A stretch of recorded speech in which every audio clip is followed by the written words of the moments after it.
তোমরা যারা 2024 সালে কলেজে ভর্তি হয়েছিল, সো তোমাদের ফিজিক্যালিভাবে যে অ্যাডমিশন হবে তোমরা, অর্থাৎ ডকুমেন্টস ভেরিফিকেশন যে ডেট তোমাদের সেন্ট্রালাইজ অ্যাডমিশন পোর্টালের মধ্য দিয়ে তোমাদের জানিয়ে দেওয়া হয়েছে।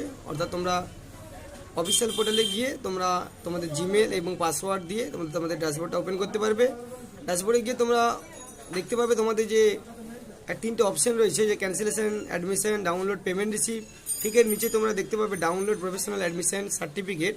তোমরা এই সার্টিফিকেটটাকে অবশ্যই ডাউনলোড করে প্রিন্ট করে নেবে। প্রিন্ট করে তোমরা তোমাদের নিজস্ব যে কলেজ রয়েছে, কলেজে গিয়ে ফিজিক্যালিভাবে তোমাদের যে ডকুমেন্টস ভেরিফিকেশন সেটা করতে হবে। সো তোমাদের বলাই বাহুল্য, তোমাদের যে অ্যাডমিশন ফিজিক্যালিভাবে যে ভেরিফিকেশনটা হবে সেটা তোমাদের 31/7/2024 থেকে 6/8/2024 পর্যন্ত থাকবে। তো তোমরা অবশ্যই কলেজের সঙ্গে যোগাযোগ রাখো, অবশ্যই তোমাদের কলেজ থেকে জানিয়েও দেবে। পাশাপাশি তোমাদের কী কী ডকুমেন্টস লাগবে আমি বলে দিচ্ছি। তোমাদের যে ডকুমেন্টসগুলো গুরুত্বপূর্ণ লাগবে সেটা হচ্ছে ক্লাস 10-এর মার্কশিট, ক্লাস 12-এর মার্কশিট, SC/ST সার্টিফিকেট যদি কারো থাকে সেটা লাগবে। যদি কেউ হ্যান্ডিক্যাপ থাকে সেই সার্টিফিকেটও লাগবে। আইডেন্টি প্রুফ যেমন Aadhaar card, driving licence, passport.